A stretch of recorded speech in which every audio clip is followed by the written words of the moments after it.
This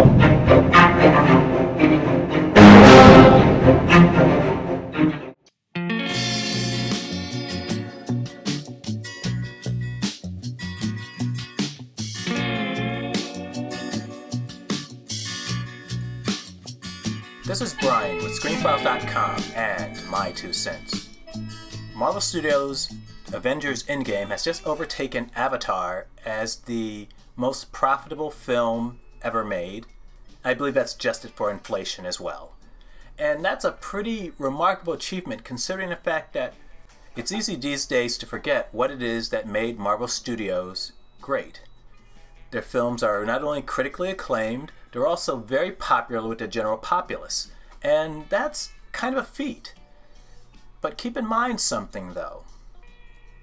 Marvel Studios for a time was on the verge of bankruptcy.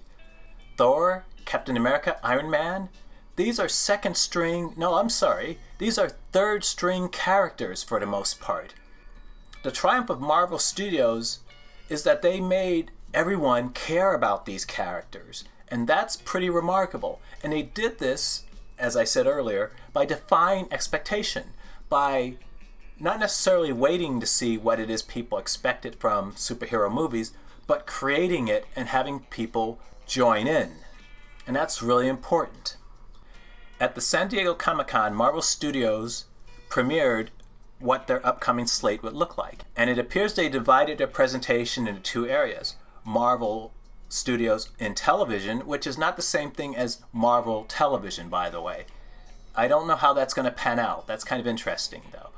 But Marvel Studios on television and their theatrical releases. I should say upcoming theatrical releases. And that's what I wanted to spend a little time on. I keep talking about defying expectations. It's this idea that made Marvel Studios the powerhouse it is today and will only strengthen the studio in the future. And to see this in action, all you have to do is look at some of their upcoming movie slate. What's particularly interesting about the upcoming slate is one particular movie. And that movie is, well, there are two things of particular interest, but one of them is Doctor Strange and the Multiverse of Madness. Now that title is kind of awkward, but it's also a play on H.P. Lovecraft's At the Mountains of Madness. And I think that gives a clue of where this story is going. We're talking about a stronger emphasis in horror. And let me tell you, that's welcome. Because Scott Derrickson, the director of the first Doctor Strange, is a renowned horror director.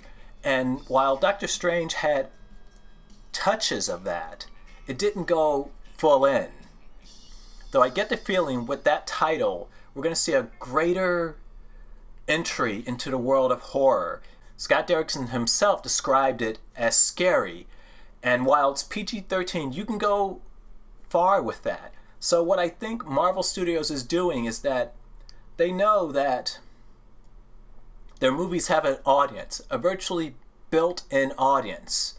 But they know they also can't rest on their laurels. Innovation. So what they're doing is developing what I'm hoping, from the description of this, could very well be a horror film. Now, since we're dealing with Marvel Studios, this is not going to be a balls-out horror film. But it can have those overtones and be more horrific in certain aspects. This is perfect for Scott Derrickson and a great move for Marvel Studios. And also, and on the horror front, what's particularly interesting is Blade is coming back, being rebooted with Mahershala Ali, who played Cottonmouth in Luke Cage on Netflix.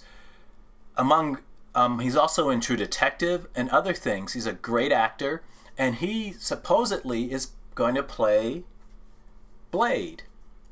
Now, I don't know why you wouldn't get Wesley Snipes back, frankly, but if you're going to replace Snipes, he's a great choice. He's a great actor. Only thing is, I don't know if he has the physical chops to do it. I mean, with stuntmen, you can compensate to a certain extent, but you have to keep in mind, Wesley Snipes knew martial arts. Wesley Snipes could actually fight. I don't know if Mahershala Ali can actually fight, but it's not a minor thing at all, actually. It's really important. But still, on the face of it anyway, this is great casting. And it goes to what I've been saying the entire time. Marvel is successful because Marvel Studios doesn't rest on its laurels and it innovates. This is Brian with Screenphiles.com and my 2 cents. Peace.